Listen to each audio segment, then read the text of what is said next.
Hello and thanks very much for joining us. Welcome back to What's the Point, North Lanarkshire's very own topical and political and educational podcast for the residents of our fair dunes. Jerry Brennan, Paul Damasio, thanks very much for joining me again. My good friend, the Belsey Hill Bowler, is back. No, but as always, it's an extraordinary pleasure to be here. Great, thank you. And Jerry, we're joined this week because our other big pal has had things to do and holidays to go, etc. So we've invited our very good friend, the Airdrie version of Louis Figo, back to join us. Okay, whatever next, I don't know what to expect today. There's no end to this childish nature. But anyway, gentlemen, thank you very much for joining me again. You'll be glad to hear we have got a significant number of points to discuss today. Firstly, I want to come on to the recent full council meeting, which will be very prevalent to you, Mr. Brennan, considering the fact that you had two very good motions presented at that full council. But also, within that full council meeting, we had the finale of the school transport saga, and many parents out there placing their hope on a councillor working group along with officers, and we will now have a big review of the safe walking routes. Yes, indeed. So let's kick it off then. What was your thoughts in relation to the SNP motion, Paul, when it came forward? What did you think? Did you think that this was going to be the answer that parents were crying out for, or did you think it was the same old? The latter, I would suggest same old. The motion itself wasn't asking for the things that were required, and the things that coincidentally the petition were asking for. So it's disappointing that the SNP, in my opinion, appear to be playing a game with this issue, and happy to accept half measures, frankly. So what was your thoughts, Jerry? Kind of really just to echo what Paul had said. I've been corresponding with some of the parents, and really just it's so disappointing that we end up in a position where a motion's brought forward with loads of fanfare and loads of sound bites and loads of social media trails, and then Labour come in at the back end to compass it, and really basically what they say is school transport is done. So the statutory levels of 3 miles for high school students each way and 2 miles for primary school kids is going to kick in. That's it. So there's no debate about that. The issue then becomes the safe walking routes are going to be deemed as safe walking routes. Well, hoo-ha. What would you expect? Would you expect anything else than safe walking routes to be safe? I mean, it's in the name. So effectively what we got in that composite motion was that school transport's deed. The safe walking routes, we're going to look at the criteria, and we're going to have a big fanfare about that. Safe walking routes, and on the back of that, it absolutely hammers home that it's coming for your primary school kids next. So where is the fanfare? What are we actually celebrating? We're not celebrating very much, other than that the safe walking routes are going to be safe, and they should be anyway. But are they going to be safe? Because really, in effect, we called this, Jerry, the last time. That this isn't a case of we told you so, but we did call it. We called the fact that it's in Labour's best interest for a working group to be established, because it takes the heat and the pressure off of them. And again, local parents and all the campaigns that's mounted against them, etc. And for that composite motion that they have found absolutely staggering, that they think they can still pull the wool over people's eyes and how that chamber works. You drop the Bob Burgess motion, and then we'll do you a favour, and that favour's compositing your motion, knowing fine well that they can kick the can down the road, have this officer working group. Absolute nonsense. Both parties come out looking better. Well, if you include the Conservatives in that. They're symbiotic, aren't they? They need each other. The Deputy Provost motion, there's a vote of no confidence or for resign. SNP drop that We're not in order to agree a I hope we're not composite. suggesting there was a stitch up. I think I'm absolutely alluding there was a stitch up. It did appear that way. I mean, two parents, and there'll be some parents who may watch this. Well, listen, just sorry to interrupt you, Paul. This is your personal opinion and belief. So let's have that as a disclaimer right now. I'm a member of the public. I'm stating my fact, and as I said again, I think that my opinion and my belief is as justified in this conversation as any. Can I add just one other element to this? The working group, and I've tried to explain this as carefully, without hurting feelings. The working group is a closed shop, so any parents who think that they have input into that are sadly mistaken. And it's politically balanced in favour of those already made the decisions about. So let's explain that. The political balance of that group would be what? What would it work out like? Majority Labour. Majority Labour. The next group would be the SNP group. Yep. Third largest group would be the Progressive Change. Yep. North Lanarkshire group. So that'll be one for us probably, wouldn't it? Probably one. Be Probably one. Well, I'm on that group. Yeah. In my capacity as a councillor, not as a member of the public, No. which is why I'm here today. So it's balanced in such a way that the status quo should prevail, and effectively nothing changes, other than we ensure the criteria for safe walking routes is indeed safe. That's it. And if you, as a parent, are not happy with that, you won't really get to input other than going to your counsellor's surgeries or listening to the updates that come from that working group if it makes it into committee reports. But the decision will effectively be made at the education committee, because that's where it goes after that. And guess who's got the majority on the education committee as well? The Labour group. So it's flogging. So it's a fait accompli then. I mean, the SNP get to.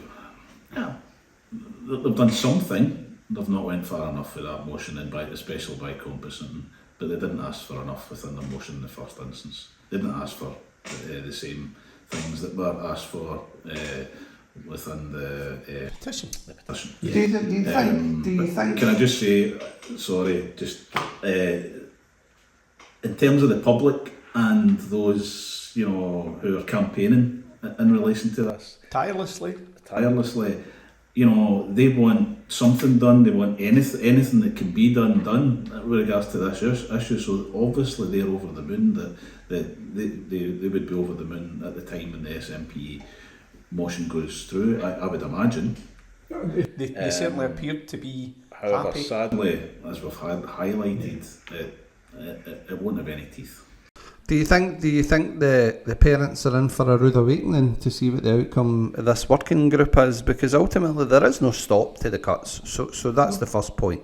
Next point is we've got primary schools coming through in the next budget cycle, and again we're going to see weans having to walk 2 miles now as opposed to 2 miles round trips. It's 4 mile round trips for primary kids, which is even more concerning, especially if we look at the safe walking routes.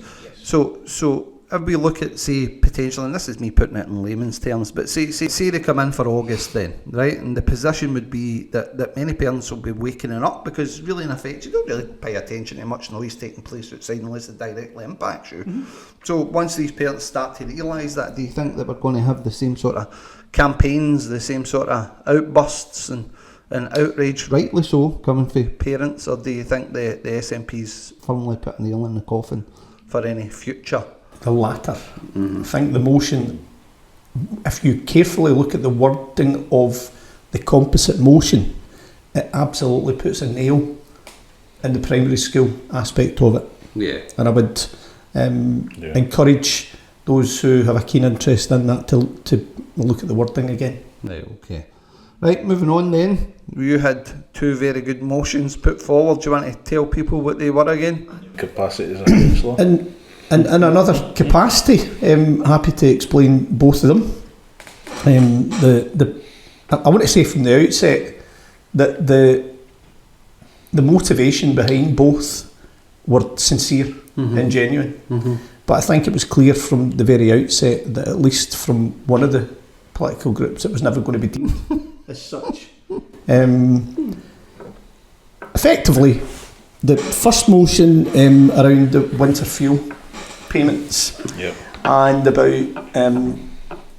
Mr Starmer completely reverse ferreting on commitments that he made while in opposition, and about important pieces of research carried out by the Labour group back in 2017, which identified how important the winter fuel payment was going to be for older people in particular, and they were looking at up to 3,850 deaths each year attributed to the removal of that. Now that was Labour's own research.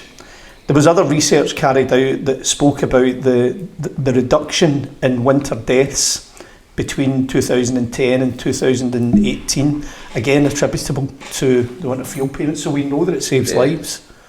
The fact that Labour come in, and that's one of the first things that they hammer, is a disgrace, an absolute disgrace. And for North Lanarkshire residents in particular, there was about 55,000 people who received that payment last year, and that was reduced to 15% of that. Where are you getting the stats for this?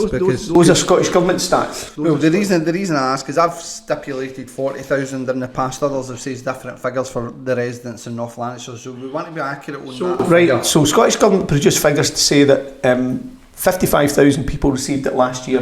They expected between 13% and 15% of that 55,000 would receive it next year after means testing, because that's what's going to happen. You need to be in receipt of pension credit in order to receive that payment. So that knocks out, I don't know, 87% or 85% of those who received it. But that too has an economic knock-on effect in North Lanarkshire's community, because that money that was brought in for the 55,000 was about 9 million quid.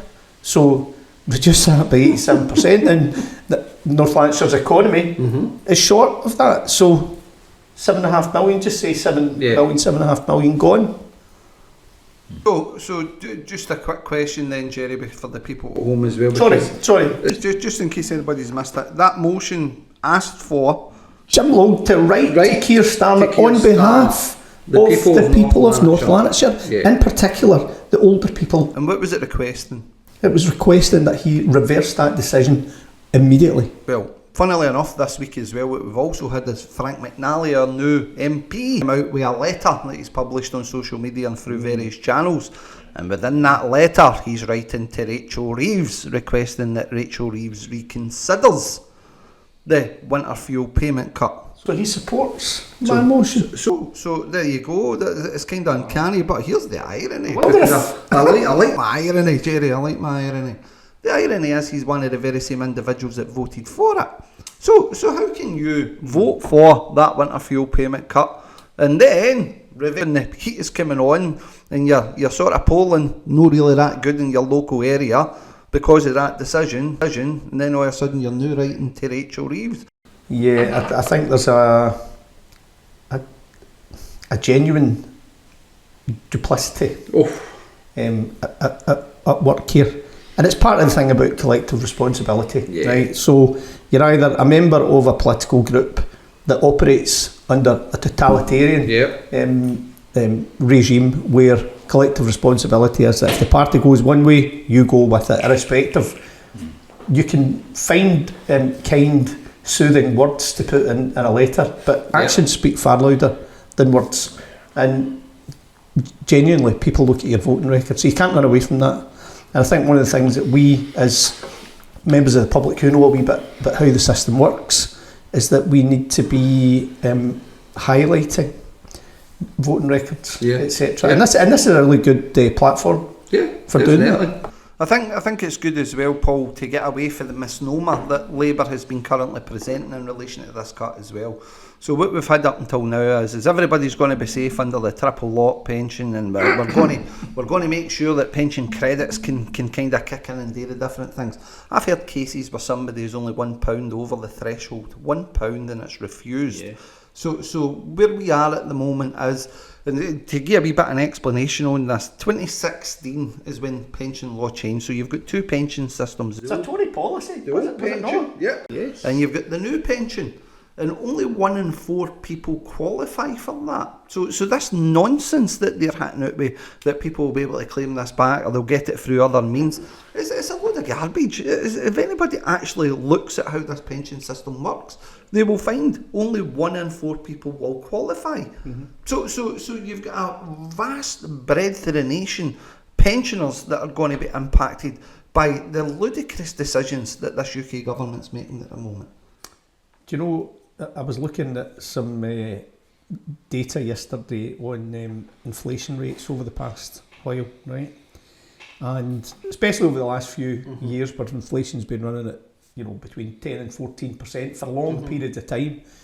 That point that you've just made there about being, I'm smiling and it's not funny, about being £1 over. Yeah. Right, so that £1 over, if you received the upper amount of the winter fuel payment, which was £300, yeah, that stops you receiving £300. Yeah. £1 stops you getting £300. Yeah.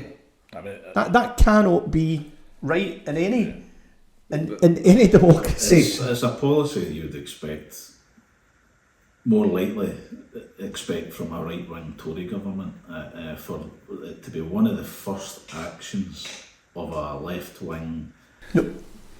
Well, no left wing anymore. Left wing. That wing left the building. That's what it is. No, absolutely. It has. The councillors in the chamber that day for Labour who didn't want to upset the. One of them said he was pleased at Labour's approach. Was that the ban that you had to school on relation to research for the subject matter, Jerry? I mean, they frankly cannot be excused for their stance that day. Any councillor worth a salt, any person who purports to be representing themselves on behalf of their community for a supposedly left-wing, left or centre party, not seeking to write to the government to reverse that decision, as you say rightly, Jerry, sadly, will cause the demise of thousands of individuals. Do you think the veneer's slipping now? Do you think that, again, it's one of these things, isn't it? If we were honest, before the general election, we've seen the decline of Labour all the years, and really in effect where we kind of are now is you've not really got much choice. So you can't, the SNP doesn't represent you any longer. Labour is just a mismatch of Blairites, etc., trying to find themselves again, but now focusing more to the right. And again, in relation to the cuts, because we've got a UK Chancellor's budget coming no too distant future, and already there's talk about manifesto pledges being breached here, there and everywhere in relation to tax rises and clever mechanisms being introduced. Yes, to try and bring up that price here, there and everywhere. So, it's 100 days, that's just over 100 days. So Labour, in my opinion, again, the trust that people's put into them, obviously they will be affected in the polls, but again, it's that idea that the majority of these people are entrenched Labour supporters, keep voting them in time and time again, for whatever reason that may be. But do you think the veneer's slipped now? Do you think we're seeing full, exactly, root to branch, where the Labour Party currently is and direction it's heading? Because if you had asked me as just a layman to say, look, listen, that's what's been presented, I've watched it back on the webcast, that's what's been presented here, right to your UK government, right to your Prime Minister, look to overturn this absolutely horrendous decision, surely that's a no-brainer. You would go any border, that's fine, we'll write to them. Easy. I mean, I gave an example of a Welsh councillor who was so disgusted by the decision of his peers in the Labour Party that he was brave enough to go against the party and publicly denounced them, and then found it equally sickening that he was going to have to vote with a party, the Tory group, in that council, who were critiquing Labour for introducing this policy, that's what you've got. On one hand, you've got centre right Tories, and on the other hand, you've got centre right Labour. There is no distinction between one and the other, and that's absolutely clear now. They're making that absolutely clear, and no power to that individual's elbow. Anybody with a backbone should be standing up for their communities. Agreed. So I'm going to cut to a wee clip then, Jerry. I'm going to show exactly that motion and the arguments against that, because in my opinion it's very logical. It makes absolute sense to be proposing a motion like that, and then we'll come back for a wee further chat in relation to the other one. But one point I would highlight is, because I'm going to put that up as well, is when the SNP and Labour composited their motion, they effectively removed any opportunity for debate. And so any legitimate scrutiny that we could have provided at that point was lost. On school transport?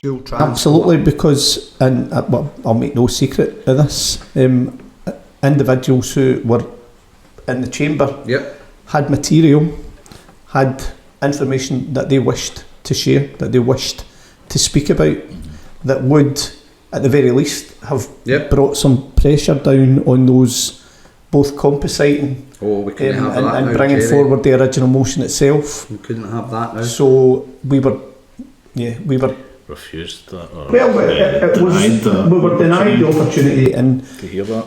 Interested members of the public who had made their way to the chamber to hear it were also denied it.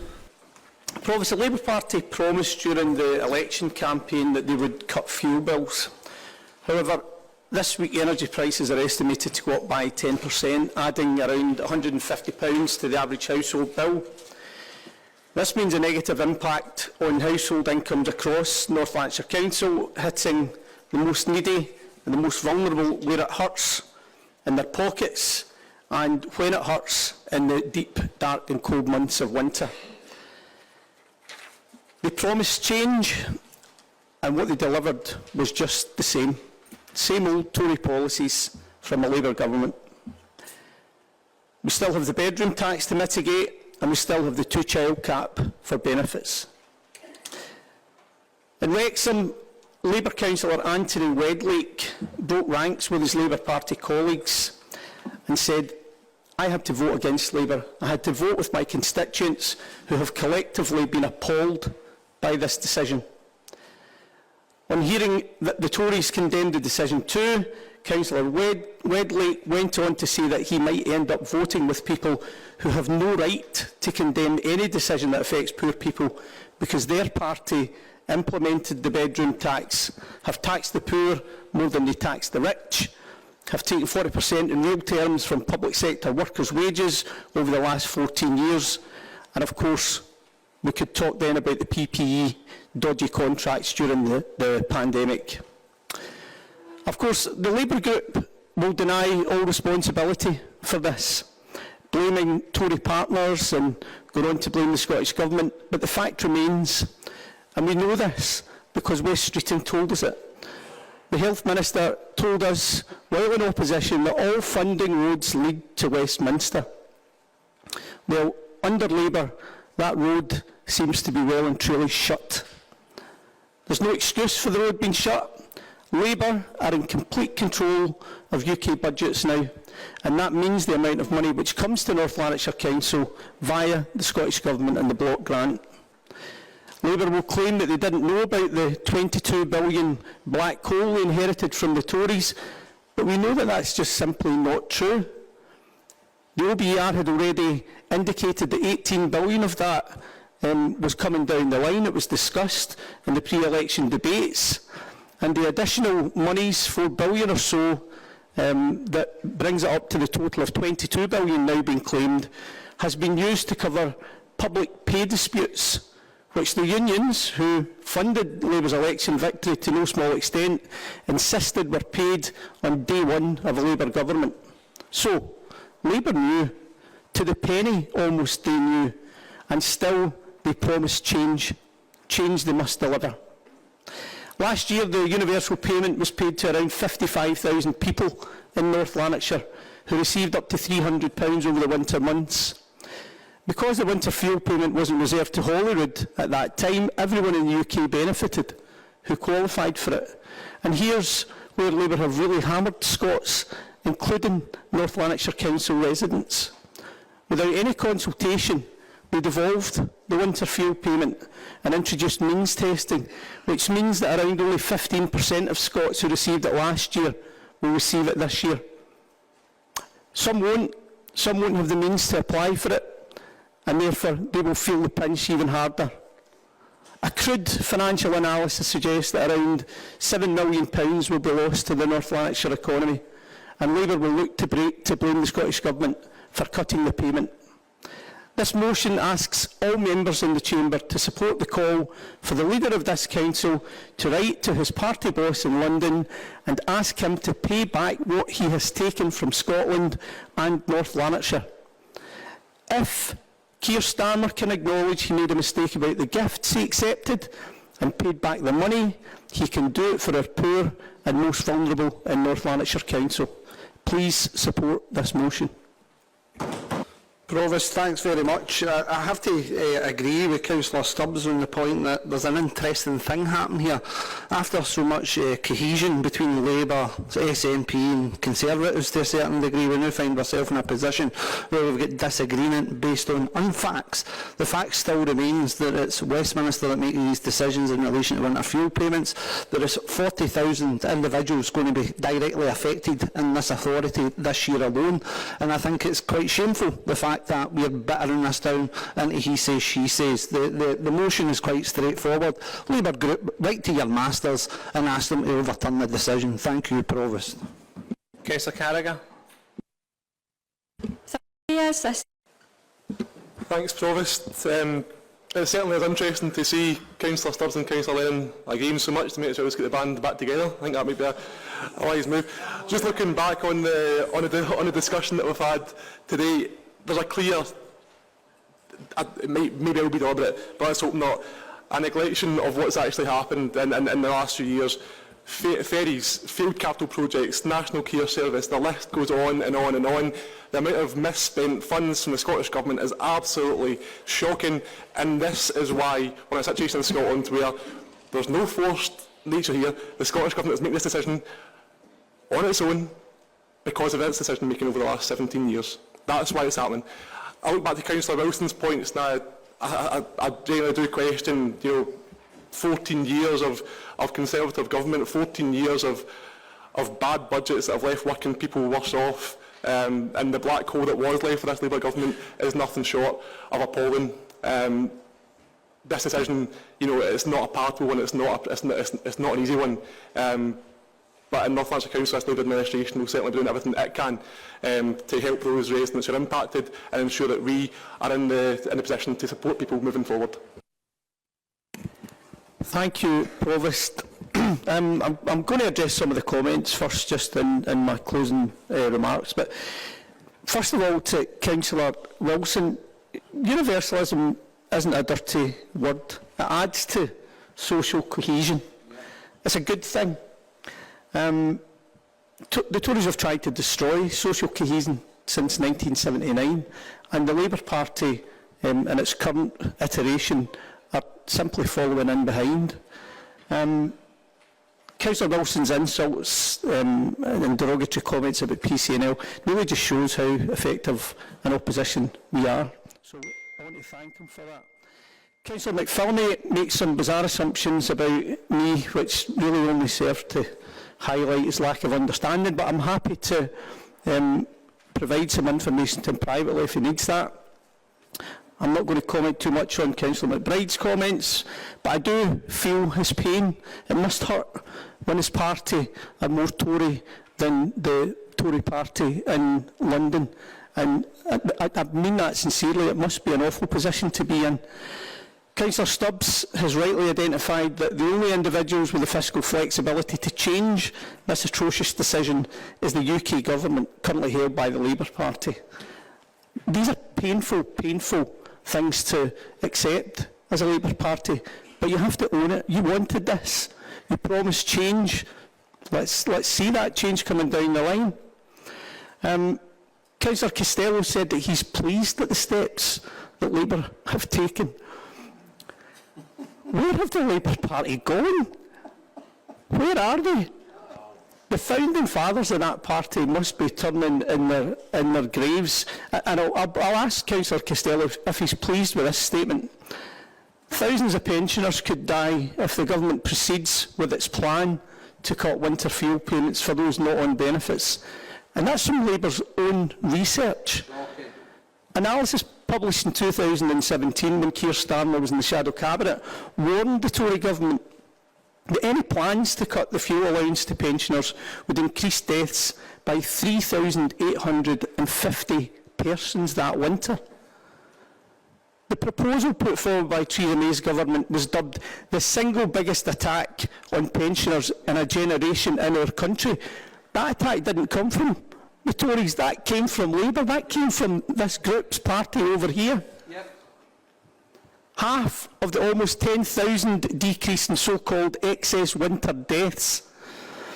The rise in mortality that occurs each winter between 2000 and 2012 was due to the introduction of the winter fuel allowance. So we know that it works. We know that it saves lives. I genuinely don't think that I need to say any more on this. The facts speak for themselves.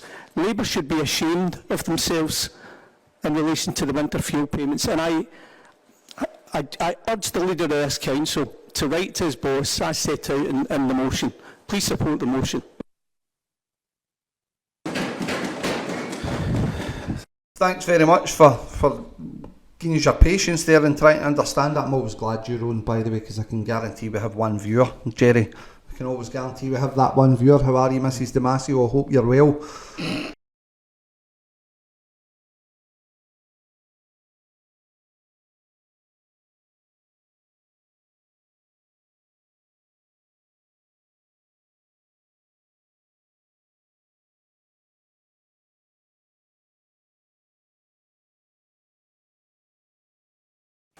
Thank you, Provost. Before I speak to the motion today, I want to take this opportunity to put on record that the SNP group will always be true to the manifesto commitments that we made when we were elected to represent the people of North Lanarkshire.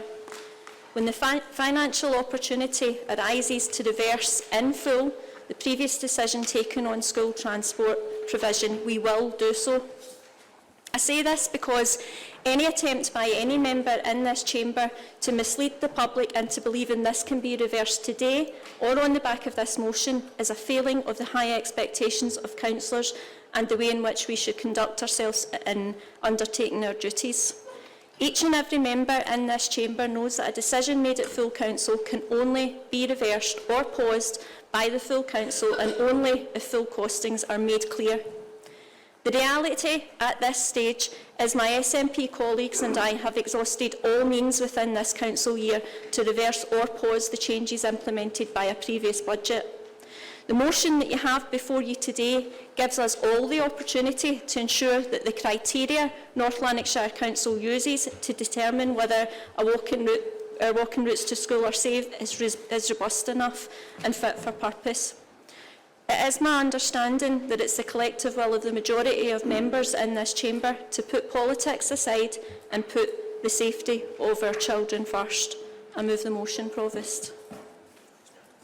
Councillor Stubbs to second. Yep, seconded. Amendment, Councillor Logue. Provost, having heard Councillor Carricker, I thank her for her very measured comments, and I fully appreciate the comments made by her. On the back of that, I would withdraw the amendment in number 5. On the basis of no further amendments, the motion is carried. Item 6, notice to motion. But moving on, you had another motion going up. I had another motion, and this motion that was going up was about, it was actually borrowing from the Labour Party themselves. Ooh. So there had been an awful lot of chat on the way up to the election following the Labour Party conference of 2023, where Rachel Reeves had spoken about her desire to absolutely slash the spending on private consultants within the government. So she was coming in with a swinging 5-year target of cutting 50% of the money that goes to private consultants, right? Now, again, I'm thinking I'm pushing at an open door here. Big Rachel's presenting this to the Labour Party themselves. I'm going to present it to the Labour administration in North Lanarkshire Council, and they're going to go, yeah, I mean, that's a sensible motion. At the very least, it allows us to reflect on current practice. Yeah. I did a wee bit of research before I presented that, and the information that I got back from the motion presented spoke about two elements, Greg, right? The first element was about spending on consultants, and the second one was about legal consultants, external legal consultants. And someone accused me of getting my figures wrong. Oh my. Right? So the figure that when you added both of them up came up to just short of 17 million.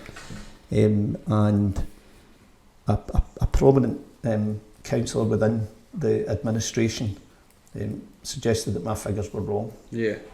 When in actual fact they were very correct, because I'm quite thorough in that kind of stuff. So between the consultants and external legal, we had spent over the last 5 years £17 million.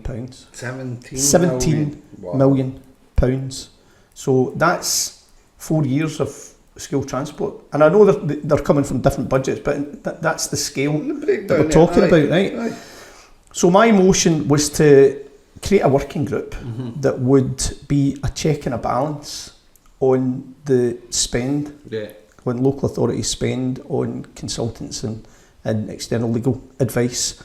And at the very worst, what we would end up with was a group that would say, look, we've checked, and we can give this £17 million a clean bill of health. The right thing to do. And no one would support it. And what why do you think that is, Jerry? Why do you think that would be? And then I'm thinking to myself, right, okay, even we've got a department of legal and democratic, right, who employs solicitors. We've got a chief monitoring officer who's a solicitor himself. If we need to go out with the council to get external legal advice, surely one of the things that we might want to do is look at, can we develop it in-house for half the price? And I'm not saying that we don't go out with for consultants or legal advice, but if you can do it in-house, surely you would want to A, develop your staff, and B, save your local authority money, if you can. But again, I remember your words were, I am not proposing anything as scathing as what Rachel raised. Absolutely not. It's not a full-blown attack on utilising expertise. Big Rachel would have voted. Although it did make me laugh when you says, be like Rachel. Be like Rachel. Be like Rachel. Yeah. Be like Rachel. Support the motion. Support the motion. But I think there's a few things that have came up for that, to be honest, and I think that, again, legitimacy in that motion. Why no? Look to cost save every single year. We're reporting a deficit, 20 million, etc. Why would we know? Why would we not be taking that on board? Why would we not be encouraging other members to come forward with cost saving opportunities that are not going to impact any frontline staff? Surely that's a no-brainer. But anyway, the bizarre position that we had, as just before I let you in, Paul, we had that individual councillor admit. And that is the bit, because we seem to be at a point, especially when we're debating our arguments, that we were trying to play nice, and we were trying to get people to see the rationale for a pretty basic motion that would be actually beneficial. But the interesting point was in his contribution, he stipulated the £1.8 billion procurement exercise that went ahead earlier this year, in which I found absolutely ludicrous, and I had to bite my tongue, because the reason we found out that was a £1.8 billion procurement exercise, Jerry, was how? Hard work, Jerry. Now, not one of them came forward. It was originally presented as a £1.2 billion contract. It was. And it wasn't until we went into the accounts of that company to look to see that they'd already put it in their annual reporting that in a forecast that it was going to be worth 1.8 billion. In our meetings, there was never any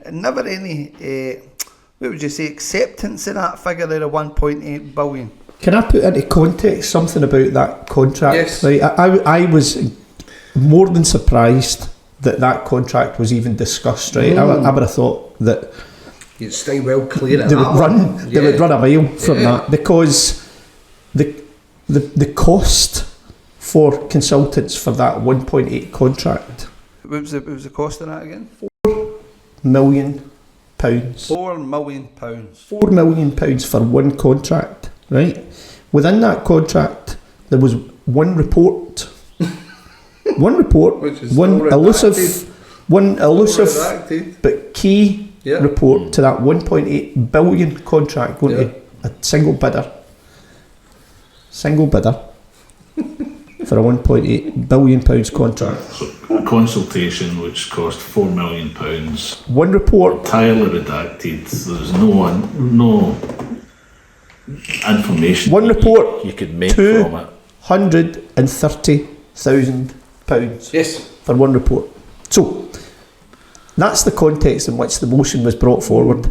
Should we be checking to make sure that we're getting best value for the public pound? Because that's our remit as councillors. Our remit as councillors is to provide, Which we're not acting as just now, Jerry. No, we're Just not, to be clear. but what people need to understand is our role as councillors is to bring forward critical scrutiny to council officers to make sure that the public pound is being protected. As a collective, as members of the council, but again, comes out similar to what we were talking about in the previous motion. It's just typical reactive behaviour from the Labour administration. They see a motion coming in from other councillors that aren't Labour councillors, and it's just a knee-jerk reaction that we're going to totally oppose this, instead of doing what's in the best interest of the council. As you said, Jerry, all it was asking for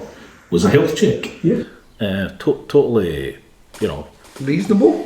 See, if you don't reflect on your practice, you'll never really know whether you're doing things properly or not. So reflective learning is in any area. Listen, you need to come back to the point that was the first admission of a £1.8 billion contract. Up until that point, we had no admission that was the contract value. We actually had someone, a senior individual, at a meeting tell us that the 1.8 billion was exaggerated. No, it was not a figure that he was familiar with. Yeah, familiar with. Not a figure. It was an exaggerated figure. Was the word. It was the word.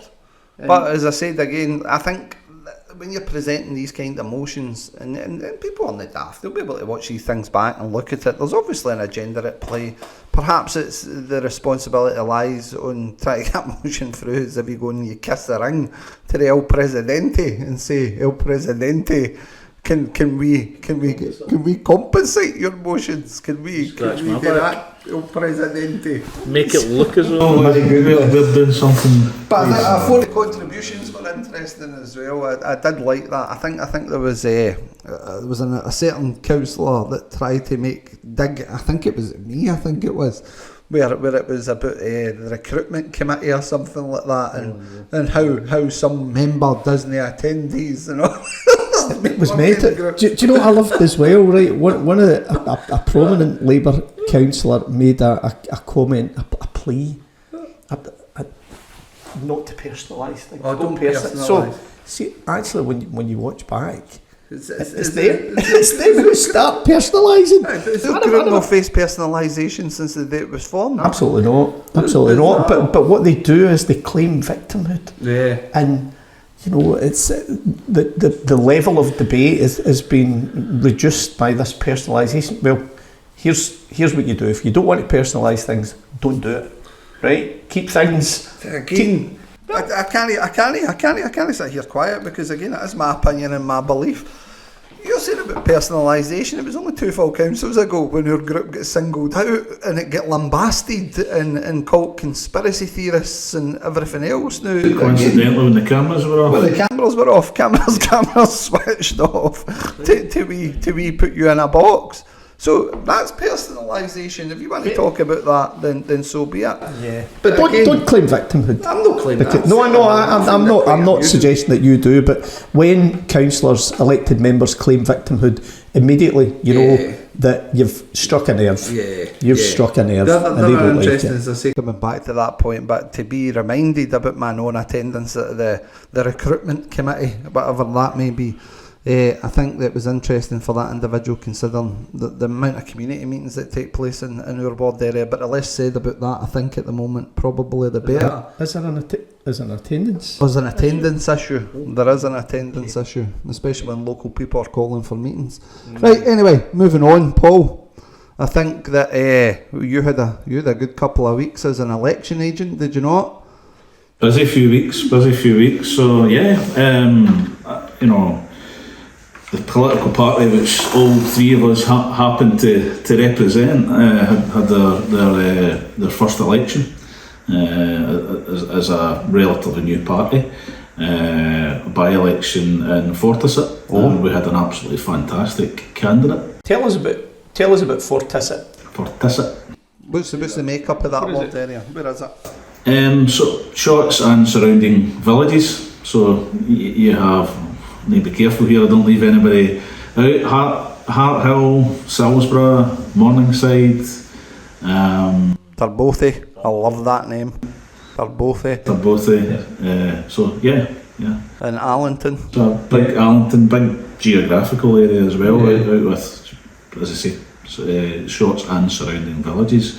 And with an absolutely fantastic candidate who has done great work in our community for many years, in Shotts, who would have done similarly wider, and worked tirelessly with a great campaign team as well.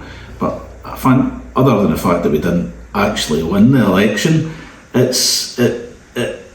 was an absolutely fantastic result. To take in our first election 24% of the vote share, given that there were 6 or 7 candidates, I'm trying to remember now, 6 or 7 candidates, various parties, and to come in second behind Labour. Run Labour fairly close, give them a squeaky bum. So who were left? Who did they beat? Who did they beat, Paul? Quite clearly, as I say, in our wake as a member of said party, with the SNP. So from quite some distance, and that goes, that when you break that down ballot box by ballot box, we were ahead of the SNP quite easily. So, and also the Conservatives. Fantastic result. Conservatives as well. BUP were in there as well. Was there one more? I'm trying to remember now. I should remember as election agent. But yeah, absolutely fantastic result. And for those that aren't aware, in terms of the election system, you vote first preference down, and picked up fantastic numbers in terms of second votes as well. So yeah, absolutely phenomenal work result with a lot to build on. With theory that people are sick and tired of binary politics. We discussed that just a few episodes ago, and pretty much foretold this, and I can say this in complete truthfulness.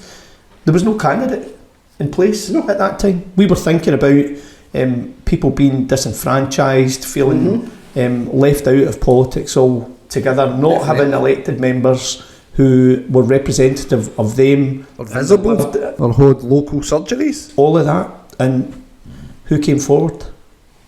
Yeah, a staggering candidate. An unbelievably hard-working local activist who would have made a fantastic councillor, and I have no doubt that in the years to come, she will, and she'll be a huge asset to the council whenever she's elected. But I think for looking at it again for the outside perspective, and Ballot Box Scotland did a good write-up on this as well, I thought, because again, if you look at what that political group is, it's disenfranchised members coming or having to leave under significant circumstance and various things. I'm not going into too much detail because it's very well publicised.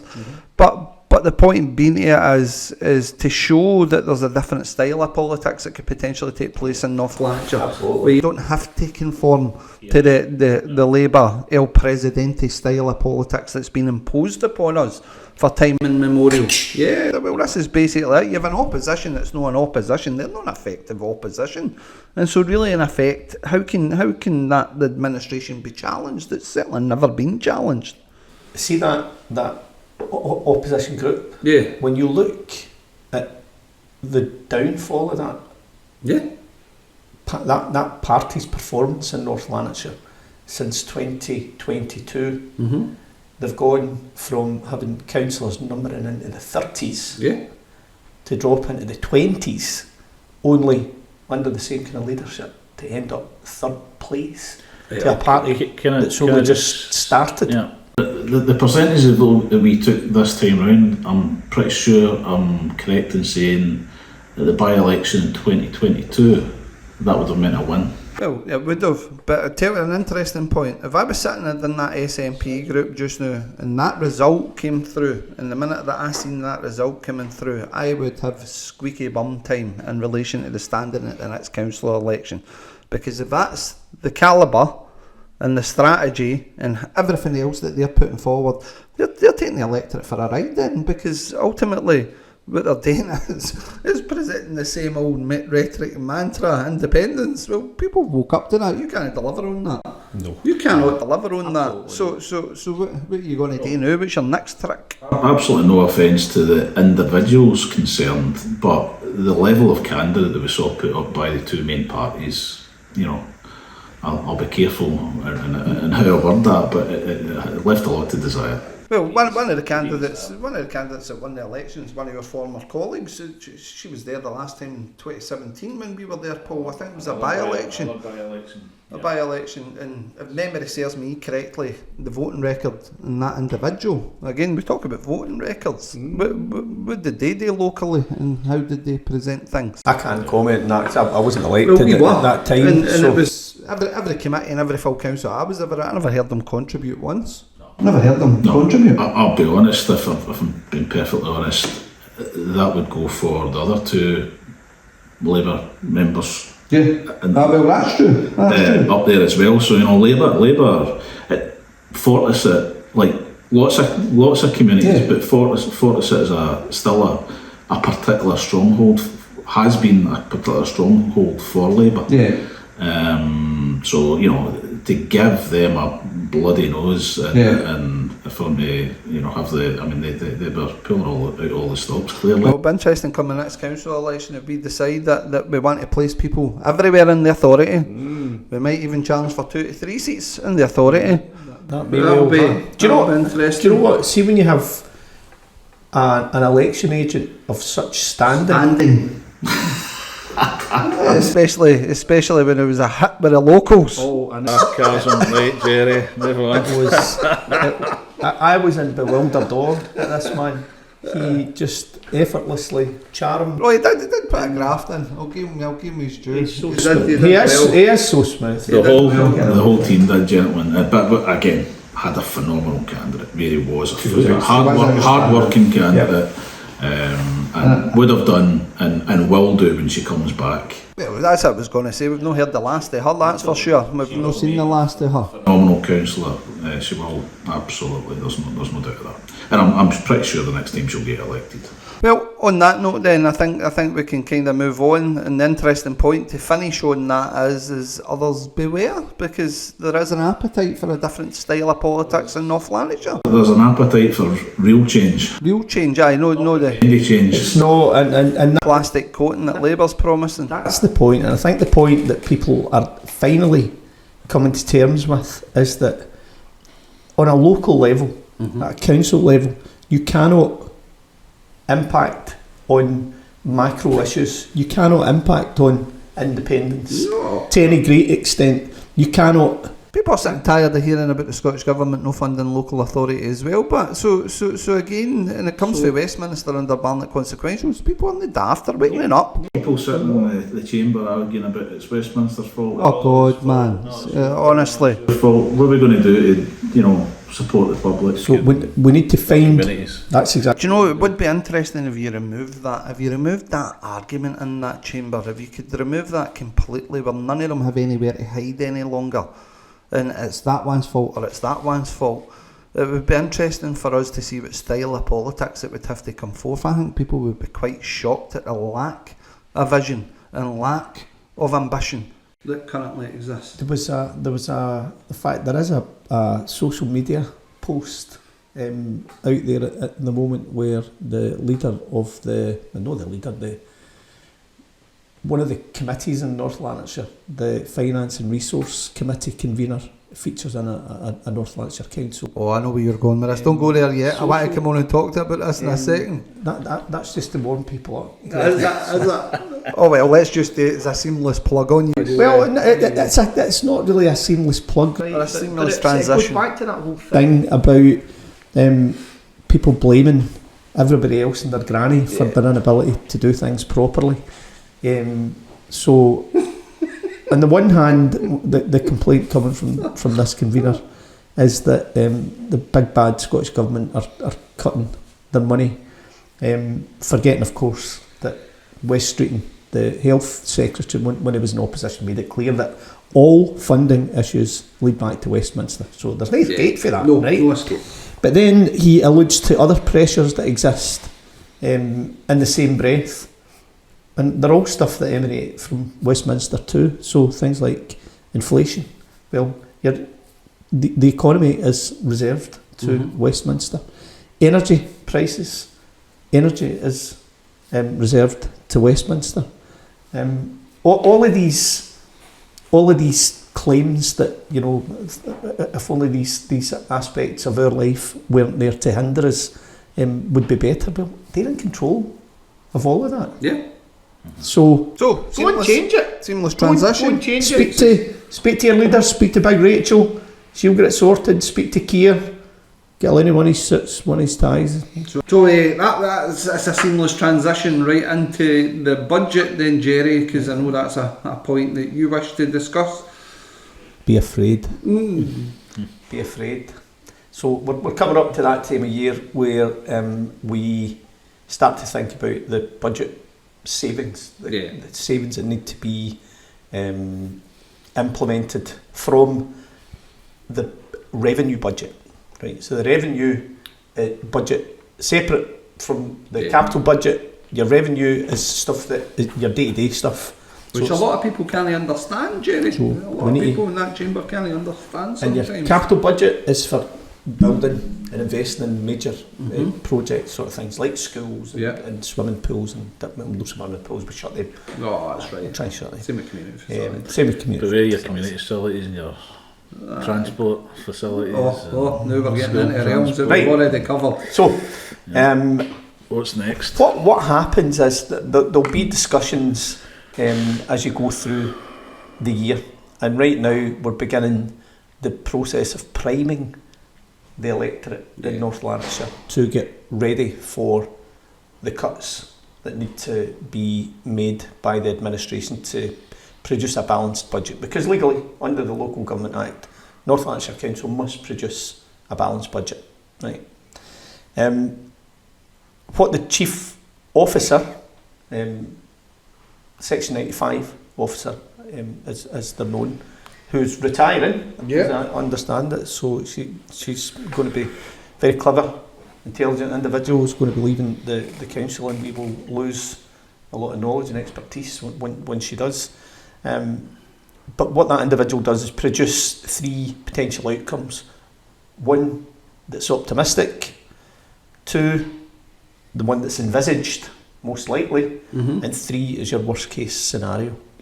So what administrations will do throughout the year is they will talk about the worst case scenario. Yeah. So the worst case scenario for North Lanarkshire Council over the next 3 years would be administrations whom it makes political advantage. So the pessimistic budget outlook is that over the next 3 years we would need to have budget cuts of £120 million over the next 3 years, right? You wouldn't suggest that that's a deliberate tactic, are you? Because every year we start off with this 60 million, then somehow we managed to bring it down to 40 million, then all of a sudden we bring it down to 17 million, and that miraculous big bag of money it's hid down the couch can get pulled out, and it's never as bad. Now I know PFI, Jerry, is what the ultimate blame in all this situation is, because that debt is burdening us forever and ever more. But when it comes to the budget setting process, it has decisions, it's ideological decisions in the majority of cases as well. School transport being a perfect example of that. So worst case scenario, we would need to save around about 40 million this year, right? But what's been presented in social media is that the shortfall for this year is about 19.8 or something like that. So just shy of 20 million. So that's what needs to be saved this year. What people need to know, and I've made this quite clear, is that if we need to save 20 million this year, it's because we will make 40 million pounds worth of payments for PFI contracts. So it doesn't. You do the maths. If we didn't have to do that, we wouldn't have the we wouldn't have the 20 million deficit, and we'd have 20 million. Oh, but the interesting thing is as well is everybody thought that with a new Labour government, the first thing it would be absolutely funded to the hilt would be the public service, and local authorities would get the byproduct of that. But we've had confirmation that Rachel Reeves isn't even considering that in this budget, and they're not even looking at it in any short term. But for years and years of Labour slating the Tory Westminster government with regards to austerity. And what happens as soon as Labour get in? Tory 2.0. That's what that Tory is. 2.0. Want a fuel payment? Want a fuel payment cut, everything cut. The rate clause, we like that. We're going to keep that. So the two child benefit cap. Well, I'm going back to that video that I seen on social media of the convener, Jerry, and the convener made this very empathetic plea about this is the budget, we're going to need to make really, really difficult decisions. Nobody denies, I don't think anybody's under any false illusion, the difficult decisions that a council has to face when its budget is reduced significantly year on year by a Westminster government, and it doesn't come down the road under Barnett consequentials. So really in effect, do you think this is the start of, and I need to watch what I'm saying, but as a resident I think I need to call it for what it looks like on the face of it and what my opinion is, because what I'm doing the news prepping yous for this harsh reality and everything else that comes, but miraculously I'm going to make it a wee bit easier as time goes on in relation to the budget. I think it's hard to argue with that.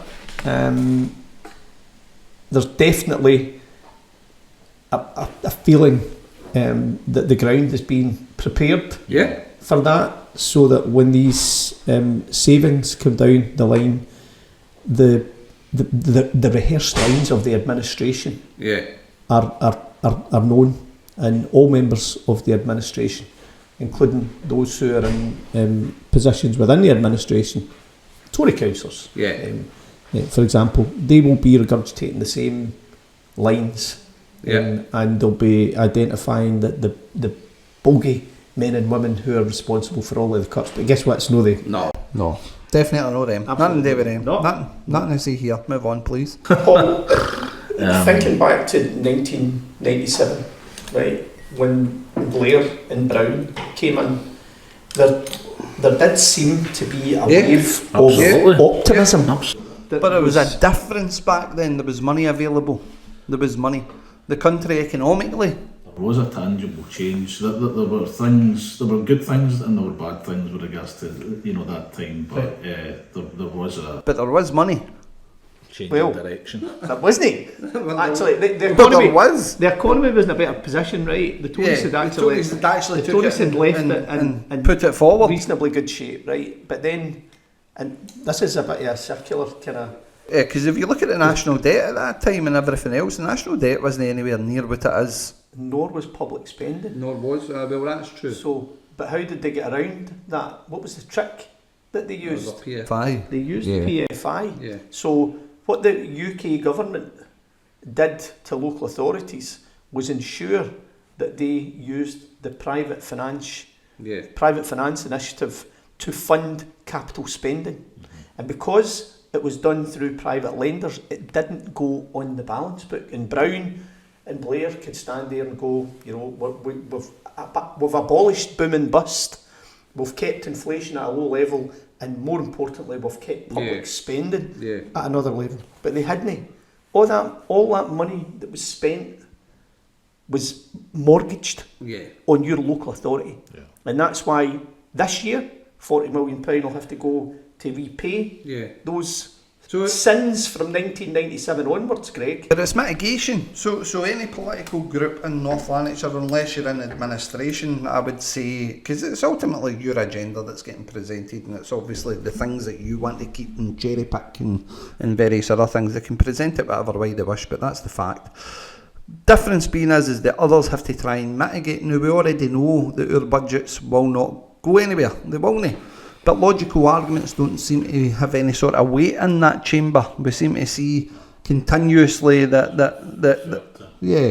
and any decent ideas that come forward. Last year, I think we presented our budget, and when we presented our budget within that, home insulation was a critical point, and underspend, etc., to try and bring homes up to a standard to save residents. Keep them warm. Significant money, cut back on dampness, etc. And again, that was completely refused. Although the irony, again, I like my irony, but the point being is the SNP's budget wasn't even deemed responsible. That was... I actually... See, when the Section 95 officer made that comment, I was embarrassed for them. I was embarrassed for them.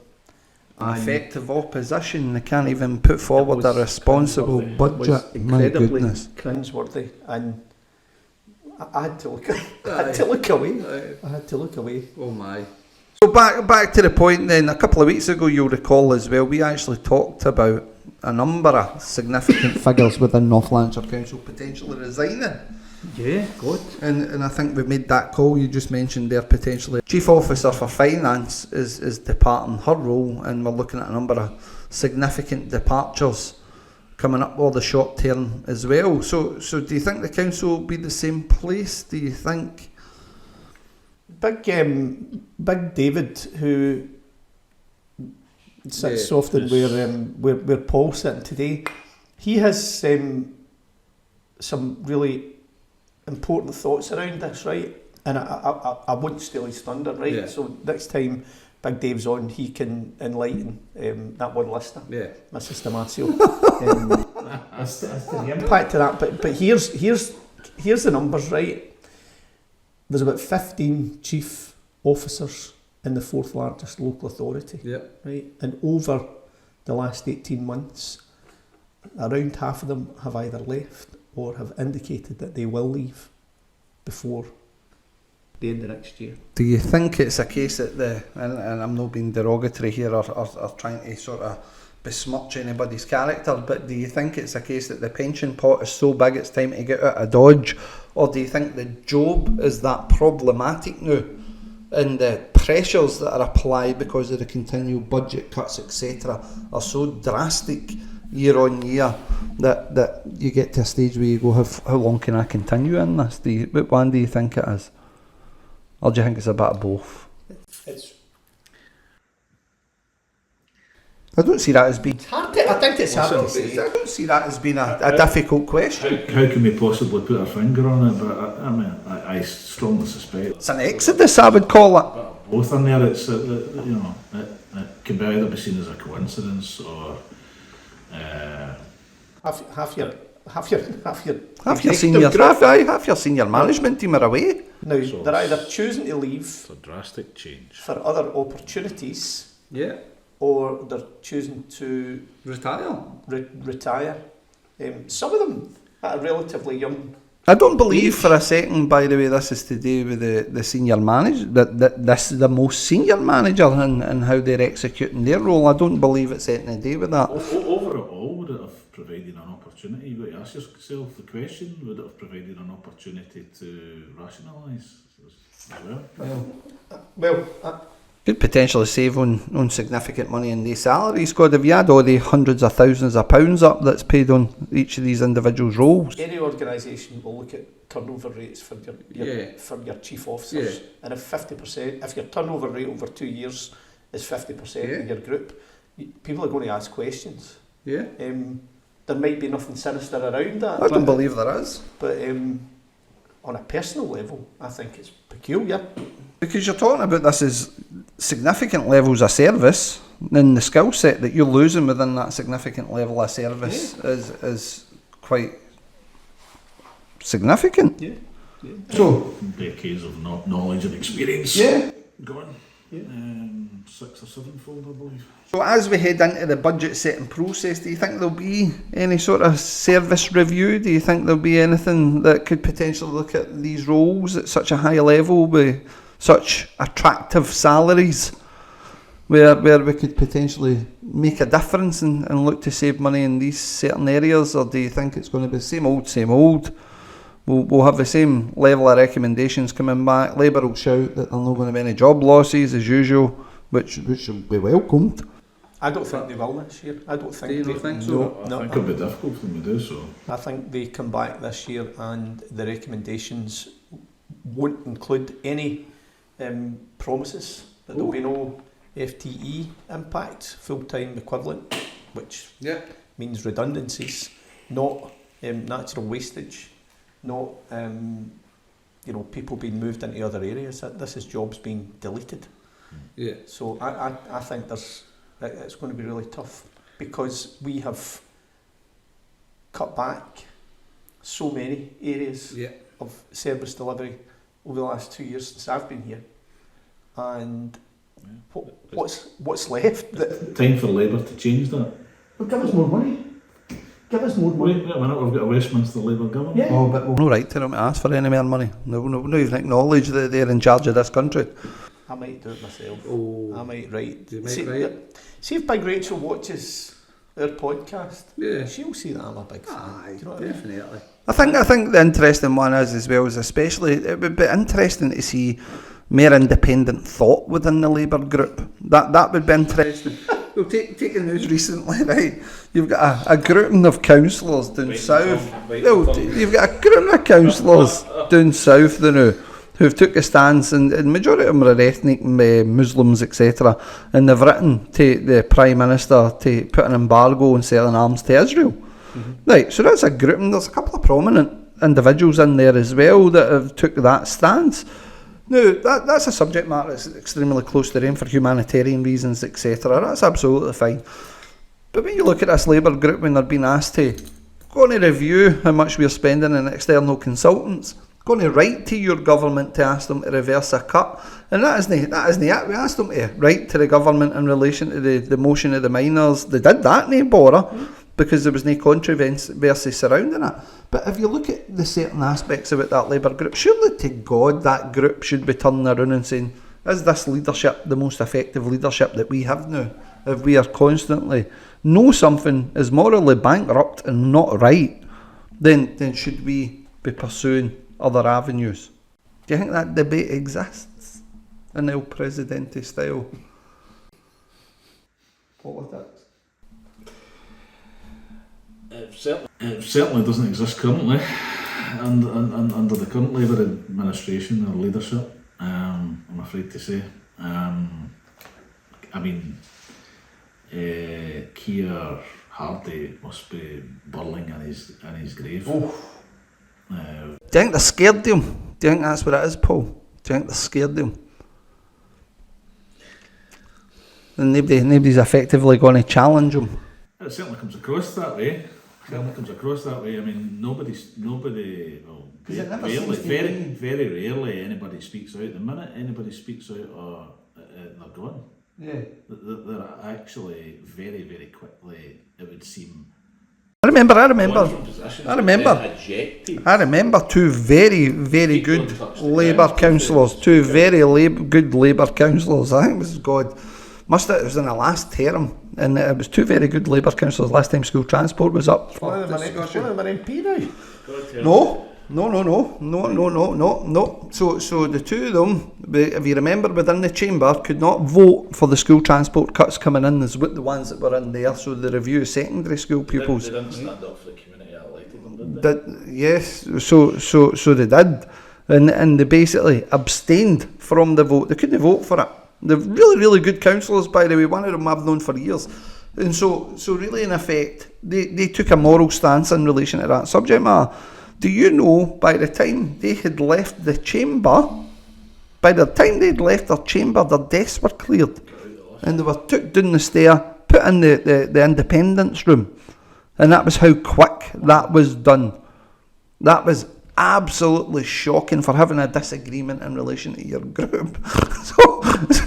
And I don't imagine that just happened on the day. I think that was a continuous discussion over a period of time where they were saying they were really uncomfortable. And funnily enough, it was only two left-leaning councillors at that point.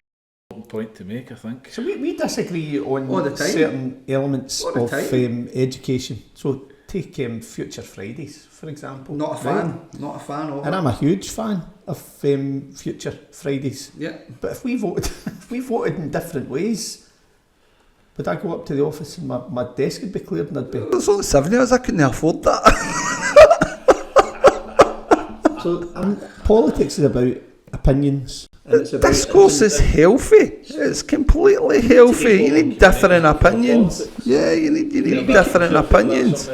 you need to be courageous. Put it like this, anyone who members could walk in, if they feel strongly about a certain subject matter, they can vote against whatever way, as long as they've got a moral vote. That's basically a free vote, a conscience vote.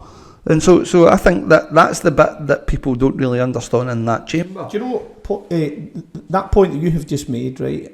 And I'm going to foretell something, right? There will be in the future decisions that have to be made in that council, right? And they'll do the roll call, and potentially members of our group are going to go in different ways, right? Why not? And do you know what the administration and the main opposition groups are going to call? They're going to suggest that we're fractured. Oh, is that what it is? Fracturing. Fracturing. I just want to make this point absolutely clear. Yeah. Well in advance, is that when you have freedom of thought and freedom to make decisions that you think are right, and you have the courage to make them, when the time comes in the chamber, we're free to do that. That's not a weakness. No. That's a sign of strength. Yeah. So on you go, Paul, sorry. No, I'm just going to agree with Jerry's point. You have yourself then a more effective elected member who's going to do what's right for their communities at the end. Exactly. And on that note, gentlemen, I think we've run out of time today, but thank you very much for coming along and sharing your thoughts. Paul, greatly appreciative that you managed to make it along, since the other big traitor wasn't here today, and he's away playing golf or sunning it up or whatever he's doing. But and Mr. Brennan, the Bellsy Hall bowler, thank you for joining us. Thank you. Thank you. Super.